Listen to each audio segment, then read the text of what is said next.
close. Okay, it's now recording. Mm-hmm. Okay, let me share my screen. I hope this works. Oh, play. Going to share.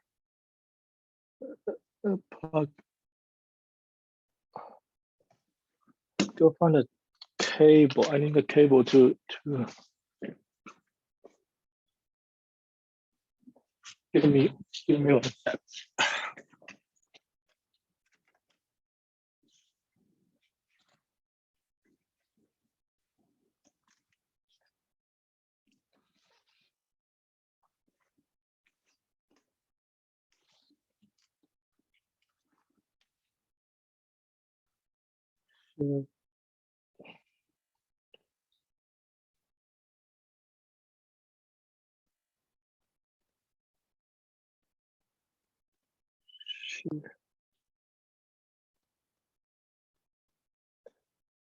Okay, can everyone see my screen? This is my iPad. So I need to make annotations on the slides. Yeah, we can see it, man. Okay, let me pull out the chat so I can answer the question in the chat.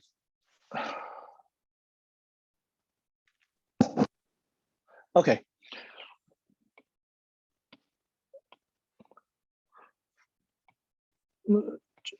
So I was told that last lecture, we stopped at this page. Have we discussed this page already? This page 13. I don't think that we did. But I'm not sure. I got here a little bit one? late. No, I think that we did linearity and superposition. Yeah, we were on this slide with arithmetic signal operations. This is all the stuff we just finished. So, and then he was like halfway through the slideshow. So this page, we have down this page, like this current page. Is there any delay on your end seeing my screen? No, I don't think so. Okay, cool. So page 13 is a time sample domain operations. So first thing is a time shift, and there are two time shift in this case. One is delay and one is advance. The point is here is when we delay the system by n naught, like one n naught is greater than 0, we actually delay. No, I don't want to put it in this way. So so the one thing you need to remember about this page is when we do this, the minus, the sign here, the sign minus, the sign positive here. When we do minus here, we actually shift it to the left. No, shift it to the right. I'm sorry.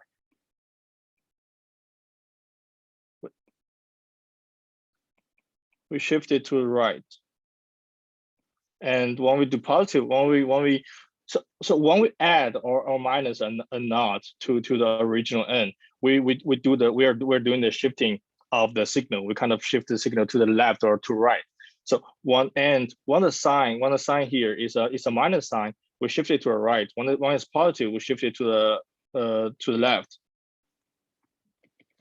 A conceptual way to understand this is say like we have a y of n equals like x of n, and before we shifting we have like y2 equals x2, and if we shift it to like say the new y1 of n equals x of n minus 2, when we shift it, when we put a delay of -2 here,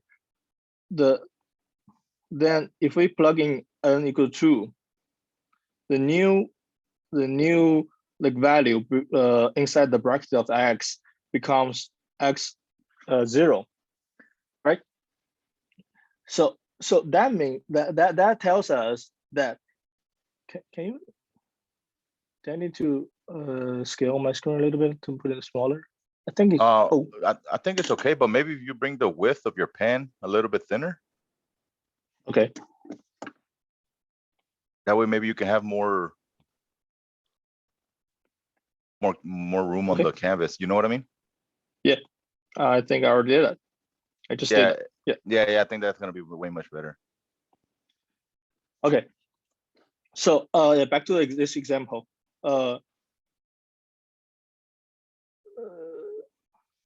So what I'm saying here is when we delay the system by the -2 by -2,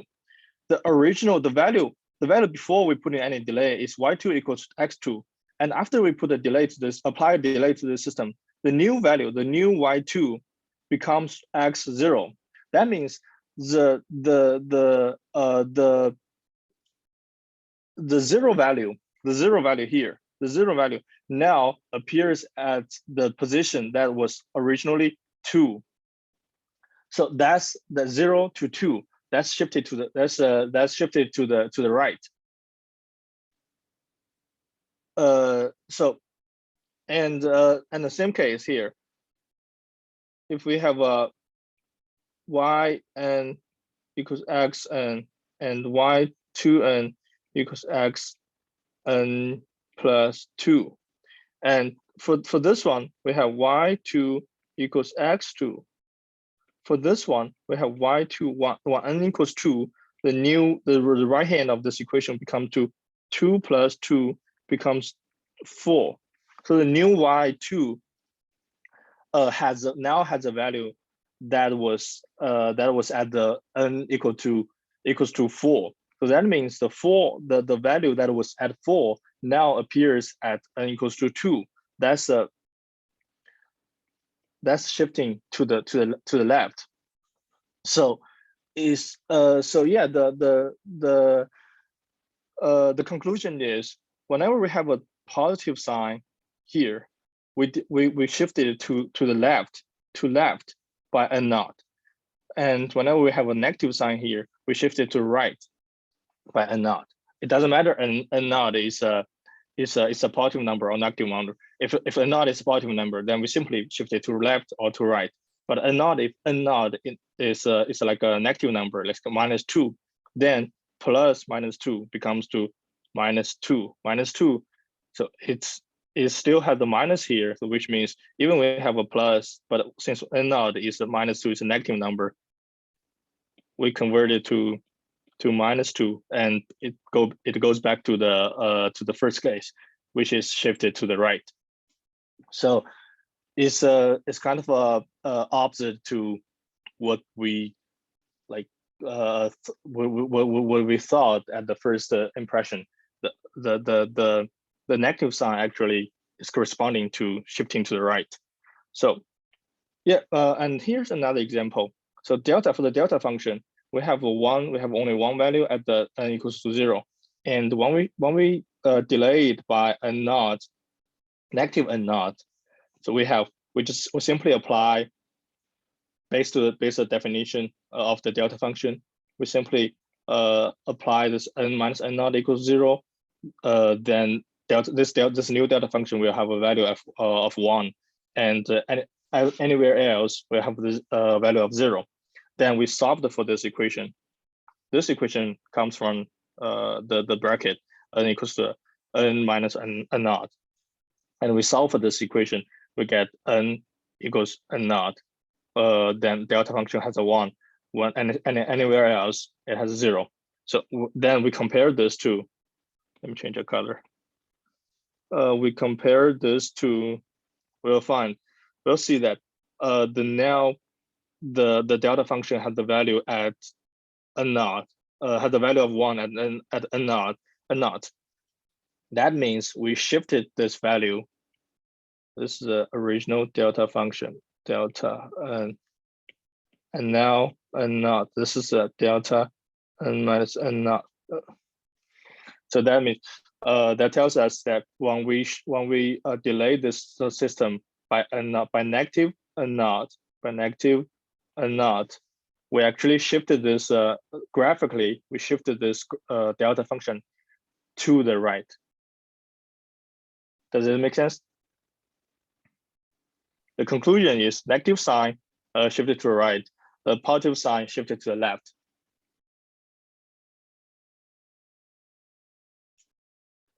Okay, then compression and expansion. So in some situations, we'll see like y of n equals x of 2n. And this is a one or y of n equals x of half n. So in general case, we express this this formula into the y of n equals x of n a n. When a is greater than 1, the signal becomes compressed along the sample axis, and when a is less than 1, the signal becomes expanded. This is kind of, once again, is opposite to the the way we thought by default, because we actually scale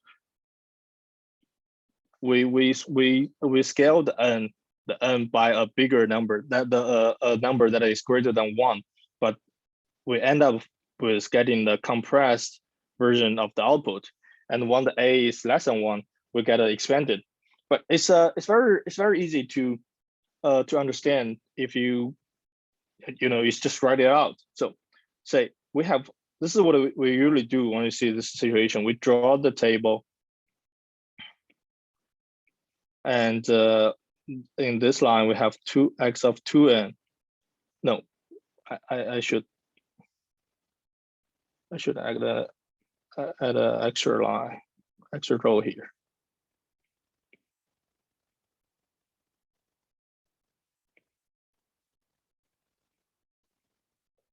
X of n, then I'll make it simple, but n equals 1, 2, 3, 0, 1, 2, 3, and xn will be, so this is a signal that xn equals n, right? So this is a given signal, and now we want to scale it. We want to compress it or expand it.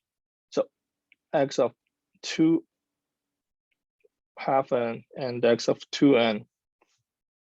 So in this case, this will be when n equals 0, n equals 0, x of half n will be x of 0, and x of half 1 will be x of half 1, and similarly will be like doing this. And since this is a discrete system, we're talking about a discrete system in the time domain. We don't actually have this two values because they are not an integer. 1/2 and 2 and 302, they're not integers. So we don't really have those two values. And for x of 2n, we have when n equals 0, x of 2n equals x of 0, and 1 equals 1, x of 2n equals x of 2. 2 here will give us 4. 3 here will give us 6. Those are all integers, so we do have values if n like 6. If x of n has values for those indices, then we have values for those things. And now we can see x for 1/2 n, for x of 1/2 n, when n equals 2, it has a value of x of 1. So it has a value here. So if I draw the graph, 0, 1, 2, 3. This is xn, and it has 0 at 1. Oh, it has 0 at 0, 1 at 1, 2 at 2, 3 at 3, and x of 1/2 n. 0 still have x of 0, which is 0, and 1, it doesn't have value because it's not an integer. So 1 doesn't have value. Doesn't have value means it's 0. It's a non. It doesn't have a non-zero value, so it's 0. And 2, 1 n equals 2, it has a value of x of 1, which is 1 here. So 1, 2, it has 1. This is 1. This is 1, 2, 3. And the 3 one n equals to 3. Once again, it doesn't have value. It doesn't have a value, means it doesn't have a non-zero value, means it has a 0 value. And one n equals to 4, we can write here 1 over 2 n becomes 1x of 2. X of then means 4. 1x of 2 is 2. 4, we have at n equals to 4, we have a value of 2. And similarly, 5, because 5 over 2 is not an integer, 5 will have a 0 value. And 6, half of 6 becomes 3. So at 6 here, we will have like x3 here. It's kind of messy here. x3 is actually 3. So yeah, comparing this to graph, we can see that when we downscale the indices n, we end up with expanding the signal, right? From 1 to 3, now it has a value at from 0 to 6. So we expand this the signal. And if we I want to draw it here, so I won't mess up the next page. When we have the x of 2n, 0, 1, 2, 3, then 1n is 0, it has 0, which is 0, x of 0 is 0, and 1n is 1, it has a value of 2, which x of 2 is 2 here. So 1n is 1, x of 2n has a value 2, and 1n is 2, it has a value 4. So it will be 4. And 1n is 3, it has a value of 6. And it's 0 here. So compare this to, we can see we end up, so 4 is here, there is a 4 here. Comparing these two graphs, like the very left graph and the very right graph, comparing these two graphs, we can see that by upscaling our n, we now have a compressed version of this graph because we don't have 1 anymore, because this one value got compressed, end up being dropped it, and we don't have, similarly we don't have 3 anymore, and we end up only keeping the 2, 4, 6 if the signal itself gets compressed when we upscaling the n. So yeah, back to this slide. The conclusion, the takeaway will be when we are saying this form of a signal, we need to know that when here a is greater than 1, we end up compress the signal. When a is less than 1, we expand the signal gets expanded. And if you like, it could be very confusing if you just think this conclusion in your mind. So I suggest personally, and every time I see this like formula, I will always draw this table to to make everything clear. If you like, you can even add two more rows between those 2 rows. Like you can write 1 over n and 2n. Like you can add those two rows to help you identify. And n is always integer, right? N is always integer. This is a discrete time system, and has to be like, if we write something like 1, 3, and or like 2, 1 over 2, and like if we write anything that is between this bracket, that inside this bracket, this whole thing needs to be an integer. Even if I wrote like n plus 3n squared, n cubed, and 4n to the 4, maybe like divided by like 100. this whole thing, because this whole thing is inside the bracket and we're talking about a discrete time signal, this whole thing has to be an integer. That's why we dropped out these two values, because 1/2 and 3/2 is not an integer. Make sense? So a table is a very helpful thing in this situation. And going to the next page. So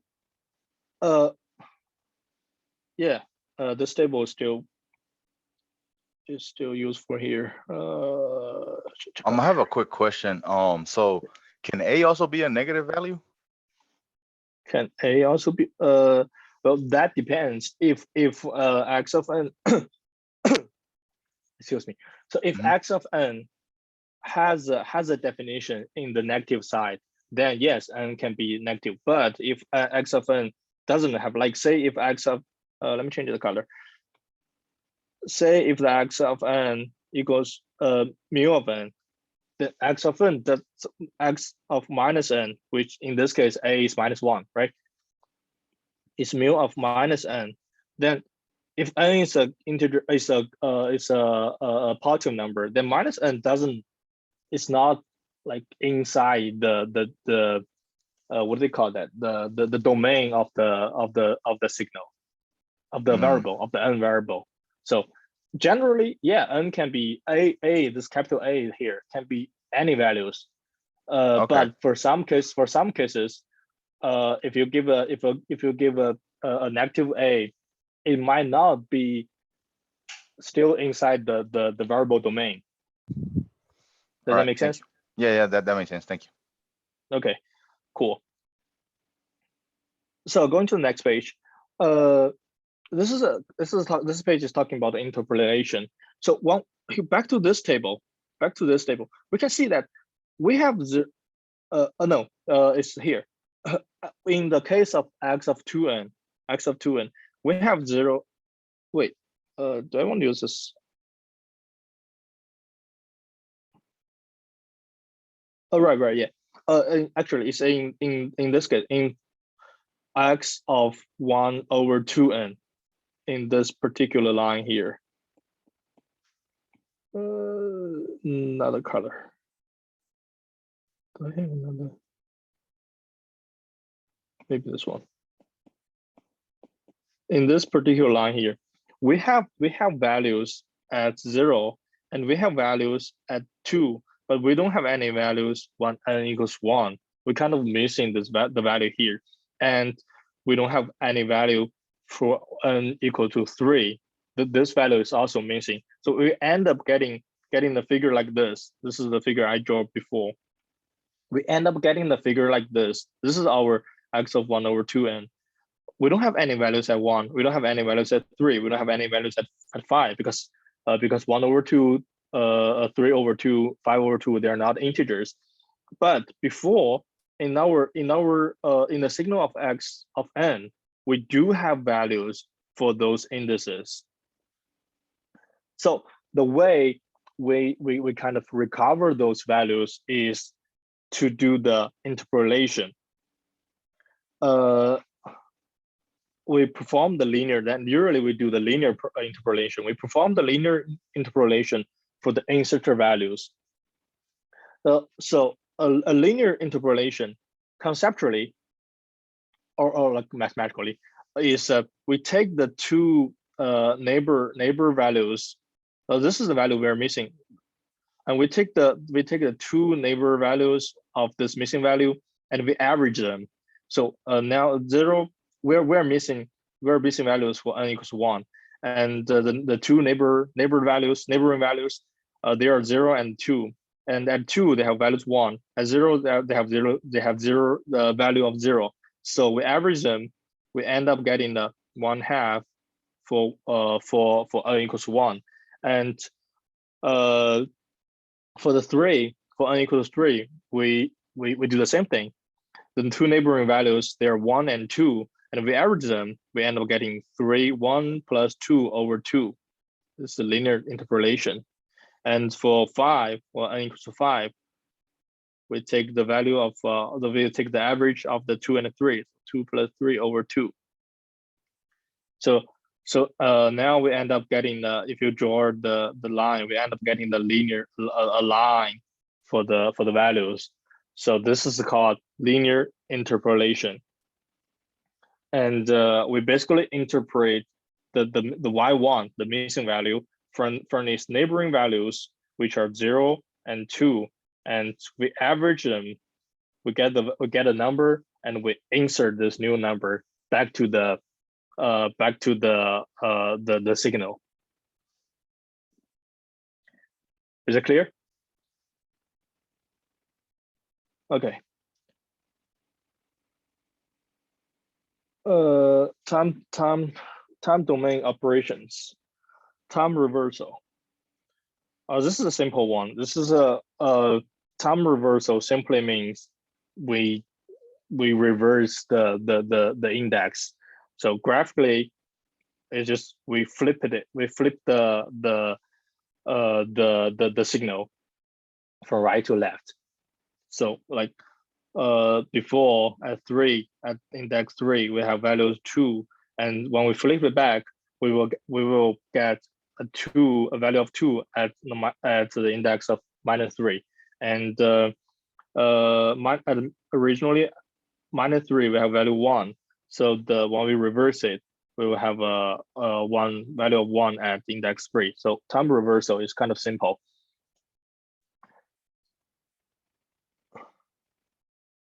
Okay, so now we're going to talk about some techniques to solve the or to use in the digital signal processing in the time domain.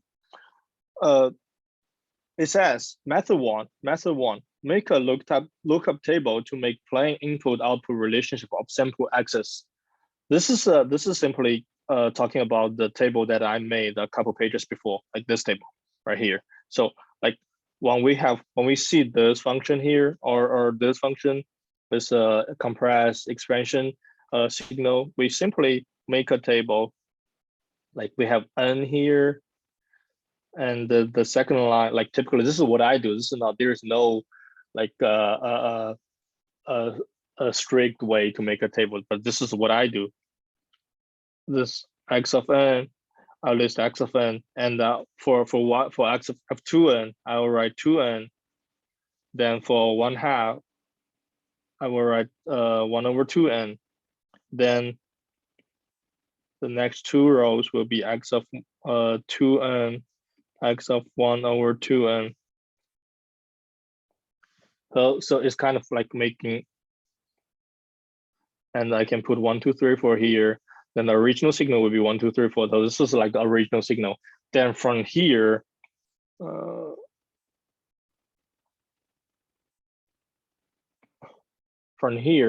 I can, I have made a lookup table, and I just put values inside into this table.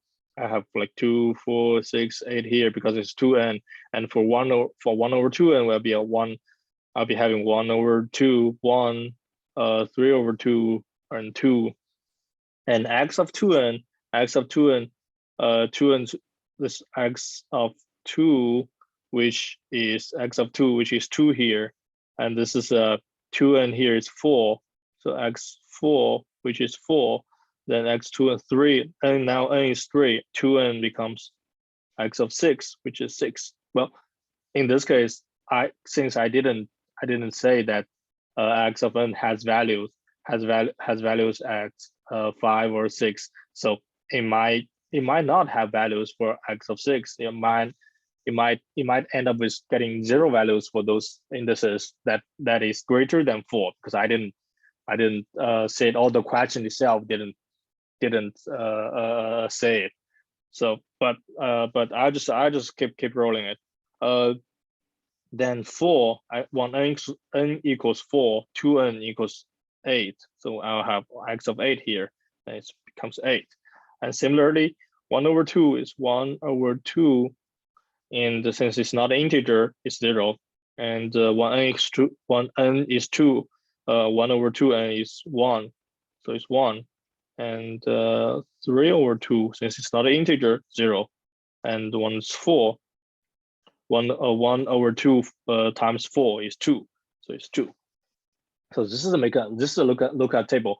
Once you have this table, everything is clear. Everything is readable from the table, and this is a technique 1. Make a lookup table.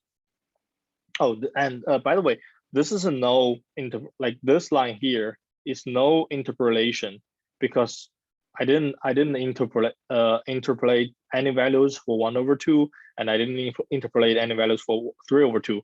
If I want to do interpolation here, this 0 will become, I take the neighboring 2 values and I average them. It will become 1/2, 1 plus 2/2. And for this index, since I don't really have a left side neighbor at equals 0, we just simply don't interpret it, because there is no sufficient information for us to interpolate.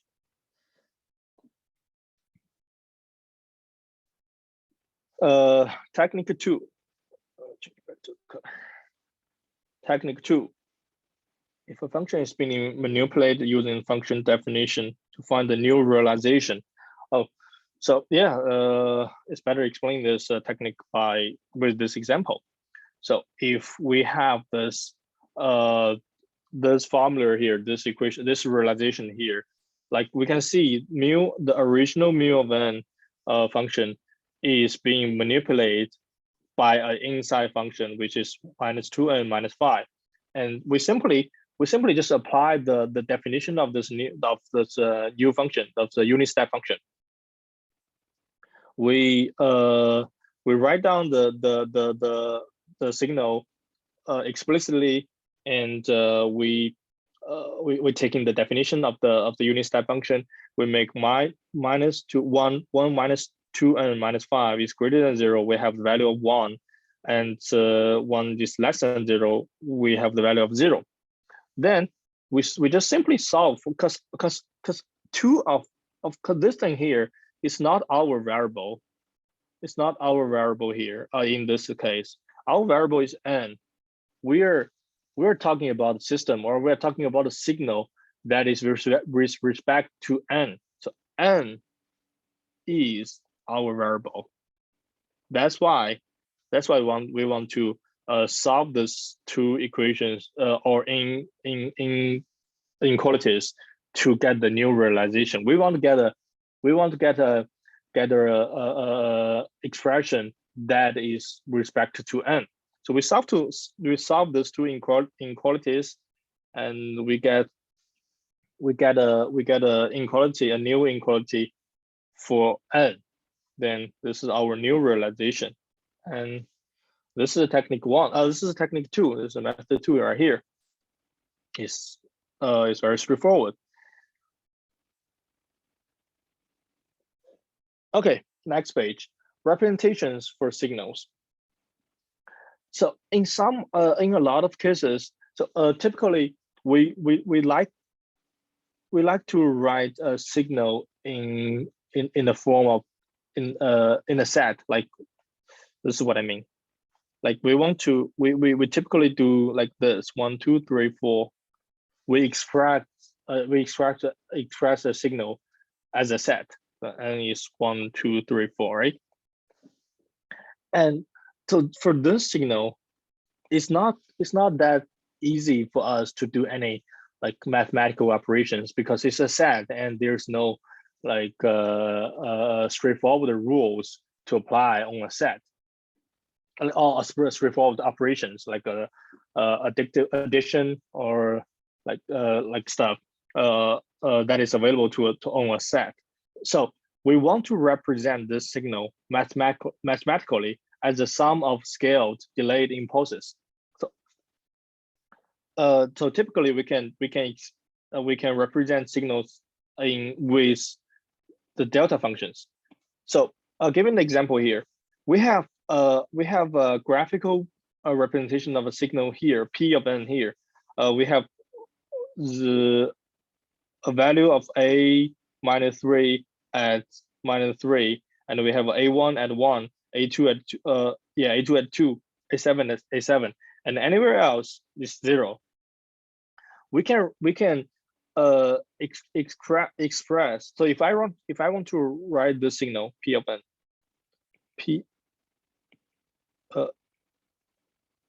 pn, if I want to write the signal in a set, that would be like 0, say it's 5, 0, 0, and a3, a minus 3, 0, 0, and r0, and this is a1, then a2, then 0, 0, a7, then 0.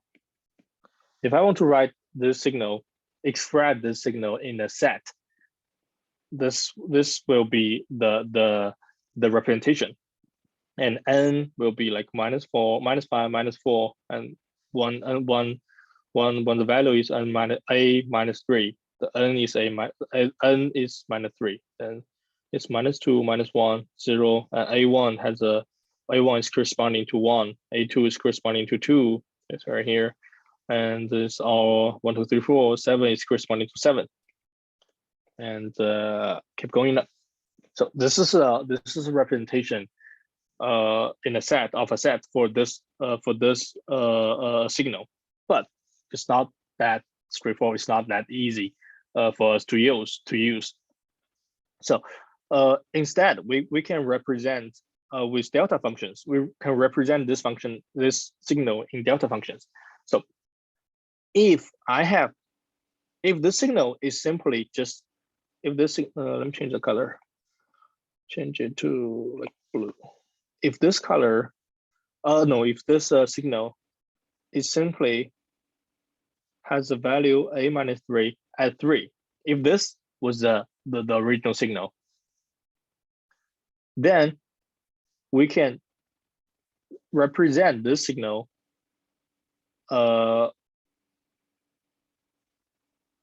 like this, the delta function, because delta n is 1, 0, 1 n equals 0, and 1 n is not 0.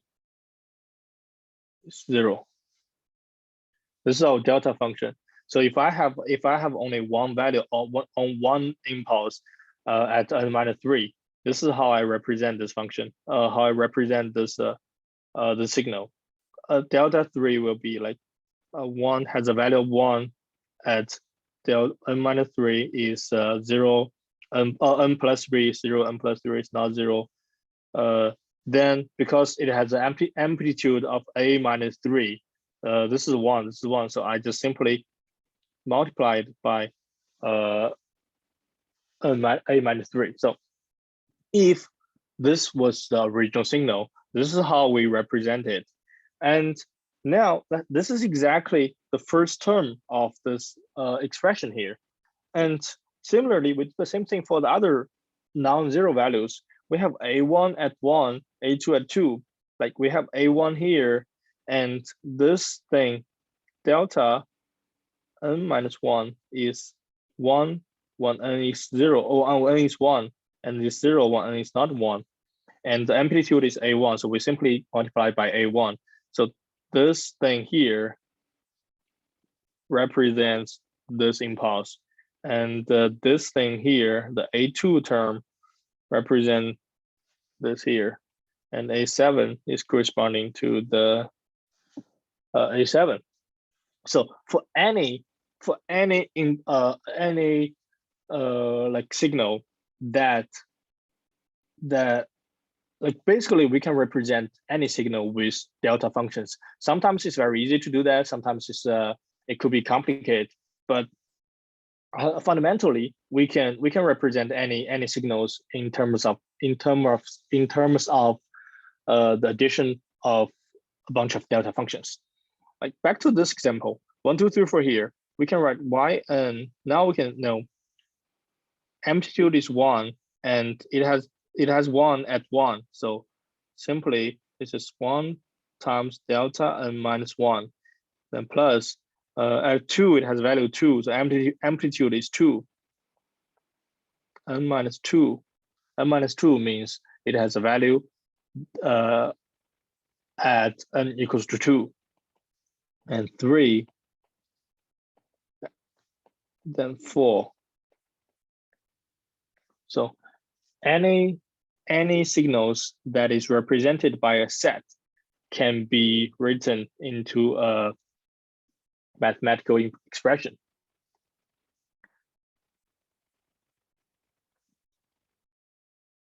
And the representations for unit step signals. The first representation U of n is the this is the very this is a two representations for the unit step functions. So like this is two ways that we define the unit step function in terms of delta functions. So the first one is the summation from negative infinity to n delta k. This is corresponding to the continuous version, which we have like ut integral from minus infinity to t and delta t. Like this is the continuous version. This is the discrete version. And the representation here, like note that the like the lower bound and the upper bound is minus infinity to n, and the representation 2 here is simply is because U of n is like your unit step function is like a impulse train, like literally an impulse train from 0 to infinity. So it's like delta n, delta 0 plus delta 1 plus, no, it's not delta 1. Oops, it's just getting worse. T, delta t. Yeah, so the impulse train unit step function is literally a summation of a bunch of delta functions. Like this is this means it has a value at 0. This means it has a value at 1. It means it has a value at 2. So U of n is a summation of this impulse train, and we can rewrite this impulse train in the representation of summation, which is from zero to infinity of delta n minus k, and the first representation is from negative infinity to n of delta k. This is two representations of the unit step function. They are actually interchangeable. They are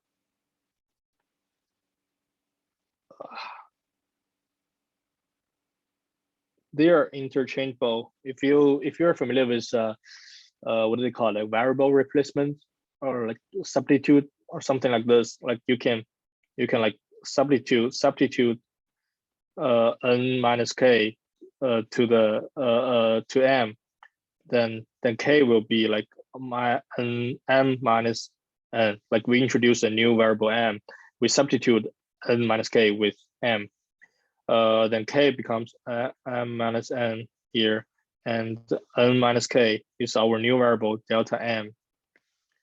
And this is actually, because this is like k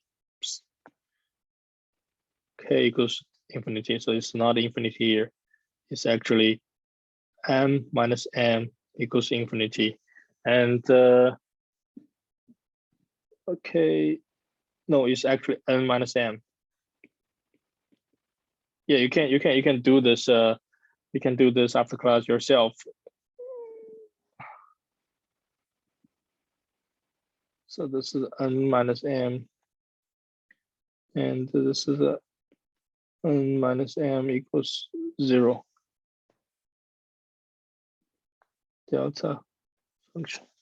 Okay, so we substitute n minus k with m, and we change all of the variables with the new variable m. Then we have this new representation, new form. And this form, if you keep simplify this result here, you will get the first representation. So anyways, those are two representations for unit step function, and sometimes we use one, sometimes we use another. They're both useful in the DSP domain. I think that you have some questions in the chat, man. Okay. Isn't -2 at 2?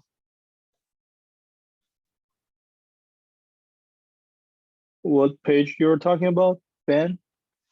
Isn't -2 at 2? What is that? I think that he was talking about up whenever you were talking about the set numbers. Whenever you're talking about the set. Right here? Yeah, right there. But I think that yeah, the example on the blue hand side, on the upper right corner. Mm-hmm. When you wrote the yeah, that part, he was asking about that one. Isn't -2 at, what do you mean? What does it mean -2 at 2? I think that Ben, I think that what the TA here was doing, I think that he was just using the generic here. I think that he was just using this example right here and not the example from here, because I think Ben got confused with the examples. Oh, okay. So Got yeah, let me erase. Okay, there you go.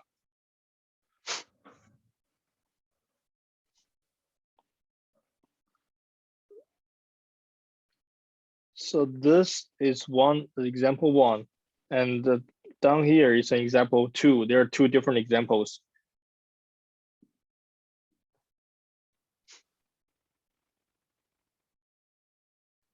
What is K in this scenario? I'm missing a lot of things. Oh yeah, the K in this page, in this representation for signals, in this page, K is like a time shifting thing. Yeah, Austin. Yeah, thank you. You're exactly right. K is a time shifting thing because we want to shift, because delta function itself, delta n, is defined. It only has a value at 0 at n equals 0. And when we -1, like when we have delta of n -1, we actually shift it to the right. Like we talked about a couple of pages before, we shifted to the right, and now we have values at n equals 1. And delta of n -2, we have values at n equals 2. This is a time shifting thing. K is constant numbers. K can be any integer. It's just how we shifted this the signal. Thank you, Austin. Is there any questions so far? Okay, cool.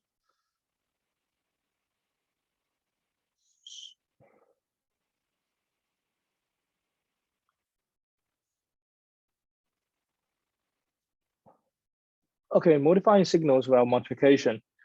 This is also a very useful thing. So suppose we have a exponential sequence here, and the graph for this signal is on the right hand. And in this case, because it's decreasing, in this case, a is less than 1, is greater than 1, greater than 0, but less than 1, it's decreasing. And we can see here, it has values for -3, -2, -1. It has values for all of those negative indices.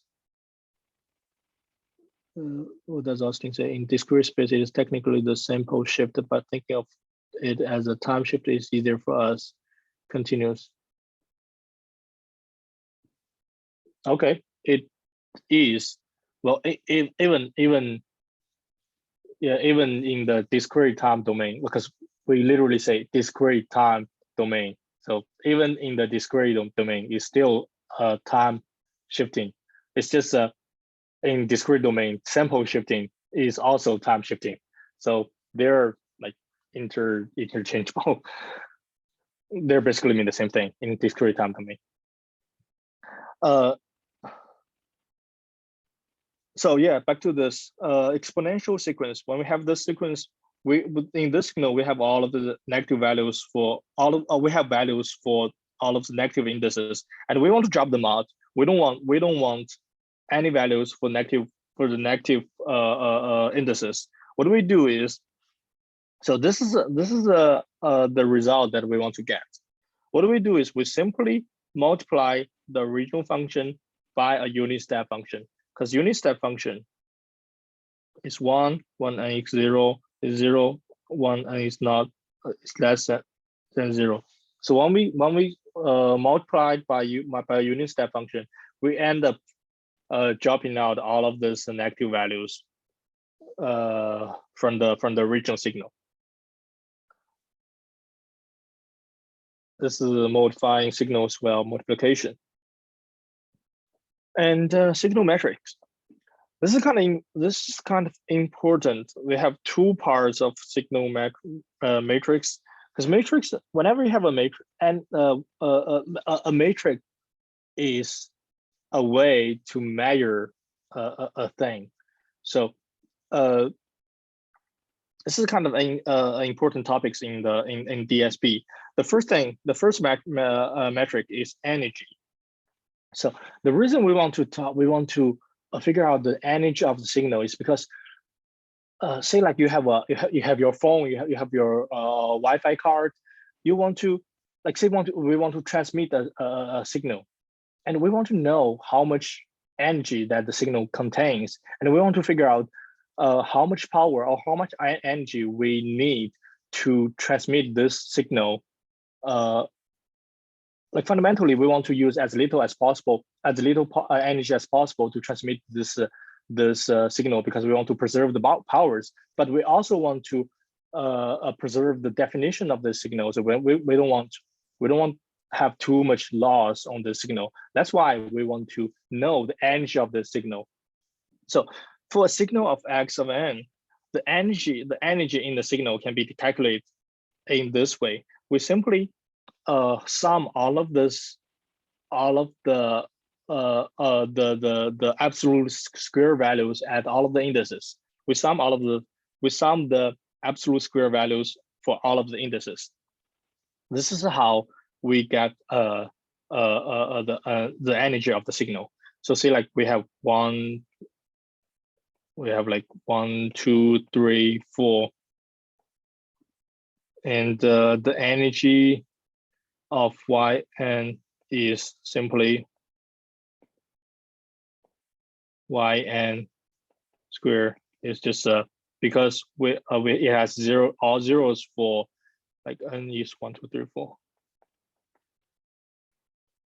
Because it has zero values for all of the other indices, we just simply do. This is a way we calculate energy. And for many signals, like the one of our favorite signals, sinusoid signal here, the sinusoid signal, because the sinusoid signal is infinite. It's infinite. As such, the energy measure does not carry much meaning, because when we do this sine x square, we end up, because the signal itself is infinite, it has infinite indices, and so when we sum all of for all of the indices, we end up getting the infinite number for the power of the sinusoid signal. So it doesn't mean anything. It doesn't give us sufficient information to understand the signal. So an alternative approach is to measure the average amount of energy in a given amount of time. So what we do is we measure the energy for a given. First of all, we measure the energy for a given amount of time from -k to k, right? Then we take the average. Say like we have say like we want to measure the sin x of sine x for, I probably want to write it n, for n equals -2, -1, 0, 1, 2, and k here, k is 2. Right, yeah, k is 2. So k is 2, then minus k to k is -2 to 2. Then because we cross 0, so the total number, this is the total, the number of indices. The total number, because we cross 0, is 2 times 2 plus 1. 2 is here, is k. It's 2k plus 1, because we cross 0. So this is where the plus 1 comes from. Isn't there a rule if energy is infinity, power is 0? Isn't he referring to the bounded input, bounded output? I think that you can check if a system is bounded input, bounded output by the energy and the power. It's been a while though. I think I forgot, but I think something like that. The bound. Well, we'll talk about the Bible. I call it Bible stable, bounded input, bounded output later. But you don't really need to calculate the energy for bounded stability. Well, because the energy here has a square. I think for the Bible input, the Bible stability, you only is as long as it's summable, is Bible stable. I think so. The stable summable doesn't involve any square operation here. I have a question about the energy stuff though. So for example, okay. Can we have a complex discrete signal? Yeah, sure. You do can, but for this, we have this absolute value, or it's Right. Taking the magnitude of this value. So if you have like a plus bi, this is your signal, then the summable x of the absolute value, or the what do they call that? The magnitude of this value is modulus, like square a squared plus 1, square root of a square plus b square. Right. So if x of n here is a real signal, then this two lines means absolute value, and x of n, if x of n here is a complex number, then the two lines means the magnitude of it. Yeah, and another quick question for me, man. So whenever we're checking for the power, right, and we're letting the summation run from negative k to k, and if we have a set from -2 to 2, could the set be like from -2 to like 4? Or does it, or is k always gonna be like, yeah, it can. It doesn't have to be like the same opposite. value. It doesn't. Okay. Right. It doesn't have to be same value, because by the definition, it literally just said in a given amount of time. This given amount of time can be anything. Like it even can. You don't even have to cross 0 value. It can be k goes to 1 to 4. If this is like it only matters. It's a matter of what kind of, like which part of time you're interested in. Like if you're interested in time from indices from 1 to 4, then this is a range that you want to calculate the power in. Got you. So so for example, k will be like a dummy index variable, right? In a way. Right. Yeah. Got you. And right, 2k. So in this case, if like the value are the same, like the upper bound and the lower bound of the summation, if these two values are opposite, then the 2k plus 1, like this 2k plus 1 applies to this case. But if it's 1 to 4, then it is because there's no, because they're different, and so 2k plus 1 is no longer applicable to this case. Like the 2k plus 1 here, it's not like a strict rule. It literally just the number of indices. So you don't have to, like if you have two opposite numbers for your bounds, for summation bounds, then you can use 2k plus 1, because this 2k plus 1 is the number of indices. But in this case, if you have k from 1 to 4, then 1, 2, 3, 4. So you have 4. Yeah, your number of indices equals to 4. Right. Okay. And so it's not 2k plus 1. So this is kind of like a simple result of the power. Like, but if you think of the definition of average power, it literally average the power or the energy in a given amount of time. And average means you need to divide the entire power, like the whole power, by the number of indices, by a number of samples, right? So the 2k plus 1 here is just the number of samples. Gotcha. This is the average. This is where the average comes from.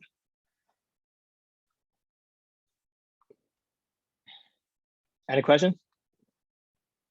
Okay. And bounded is kind of the simplest, the easiest, the matrix for a signal. So if a signal is bounded, the signal is bounded. That means we can find a exact number for all of for the, like, we can find the upper bound for the signal, and this upper bound, it has to be an exact number. It cannot be an infinite number or any undefined number. Say like for example, like a sine x, if x is sine n, I want to say, because it's a discrete term, sine n, this is a bounded. Oh, I should have asked you. This is a bounded signal, because the sine of n is always less than 1. So the upper bound is 1. And another example would be like x of n, x1, x2, tangent n, or let me make it easier, n square. Can anyone tell me if x2 is bounded or not? Yeah, that's unbounded. It's unbounded, right? It's because for any bounded, you can for any values you can find for x2, I can take a square of it and find a bigger number that is greater than that bound.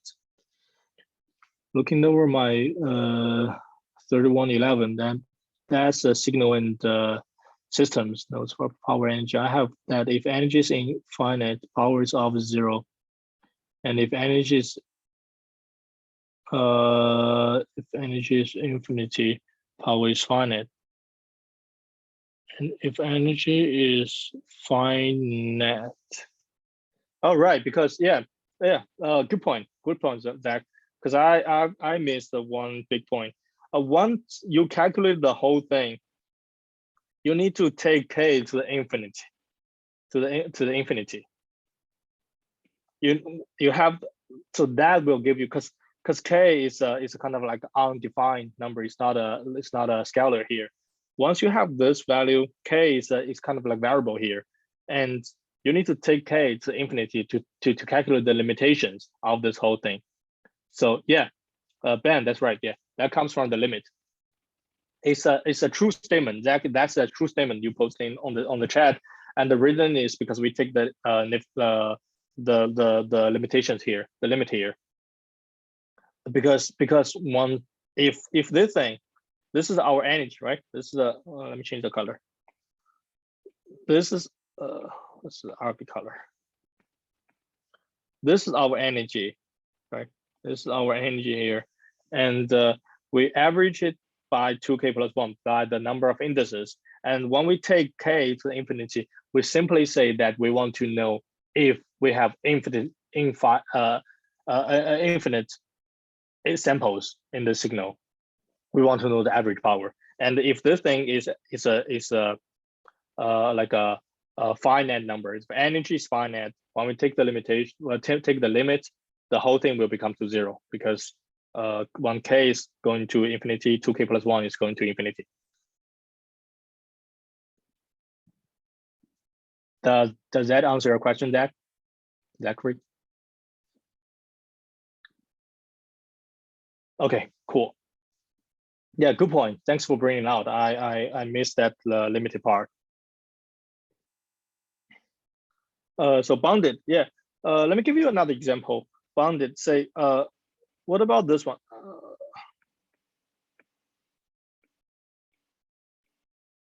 X3 is tangent. And what about this? What about this signal? Is it bounded or not? It's not bounded. It's not bounded, because tangent signal is like this. This is a continuous version of tangent signal. And when you sample it, you can get a discrete time version. The tangent signal is like this. So it's not bounded. And what about, yeah, I'm just getting fun here. What about A10, arctangent? Yeah, I don't know. You got me with that one. Maybe somebody else can answer that one. Isn't it finite? Because you just right, move it is rotate it bounded around, and it averages the max. Exactly. So A10N is simply just looking at the tangent function on the side. So A10 is like A10 is like this.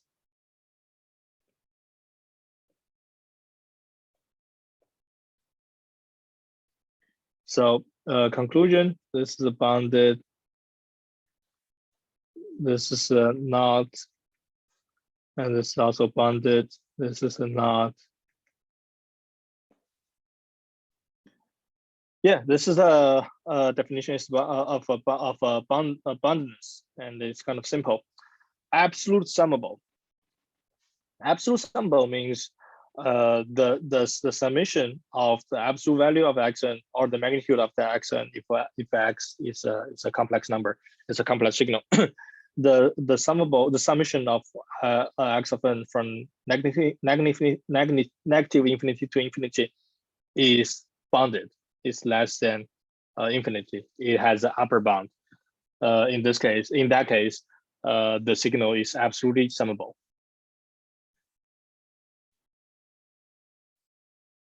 Oh, looks like we have complete the lecture 3, the slides for lecture 3.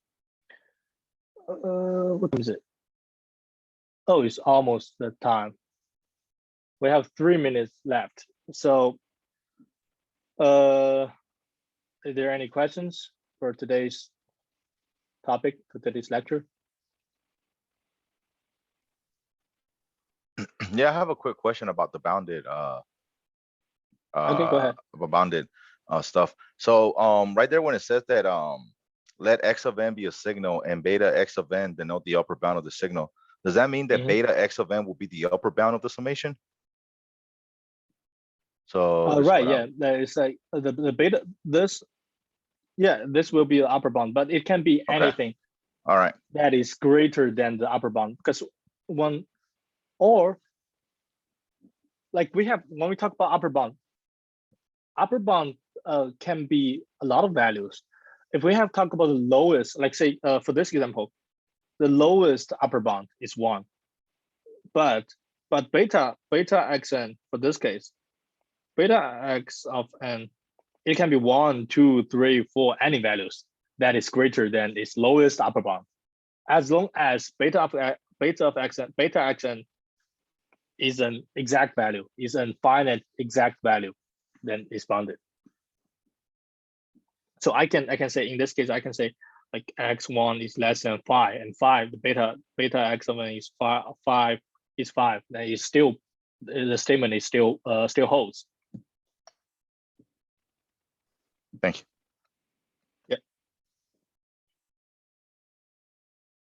So yeah, I think it's 3:13 now. I think this is all of the information I want to cover for today's lecture. And thanks for being here. I'll be here. I'll be staying here for a little bit after the class in case anyone wants to ask questions. Yeah, thank you for being here, and thank you for staying with me for my first ever lecture. We are still meeting in person. That's correct. Have you seen the announcement Dr. Willis posted yesterday? Yeah. So the lecture will remain online till like January 28th, like the end of the entire January, and I profess next week online, right? Yeah. And for my office hours, because I'm currently right now I'm in China, and it's right now it's 3 a.m. for me, 3:15 a.m. For me. Oh my God. Yeah, I'm dude. currently in China for my because I have to renew my visa. That's why, and I'm still waiting for that. Oh man, you crazy, so, man.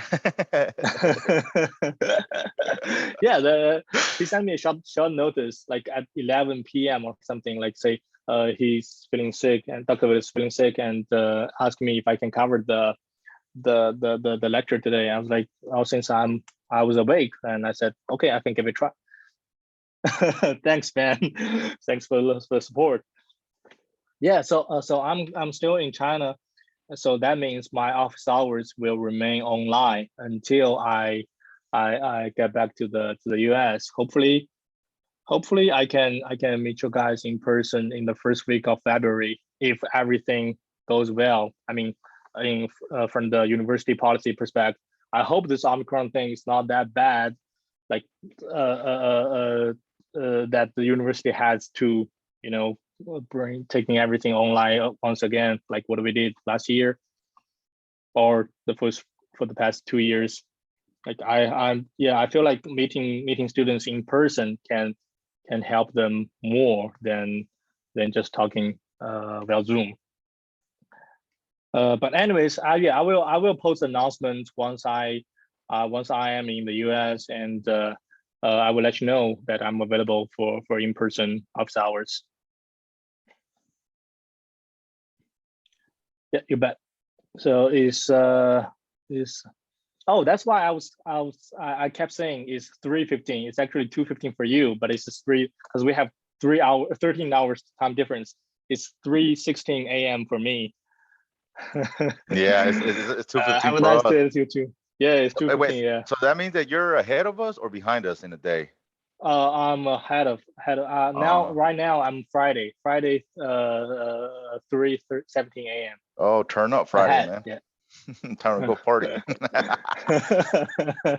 Hey, let me ask you something. So has the Omicron hit the Chinese population hard, or has it been like? we have a few cases, like only like around like 50 cases of Omicron in China.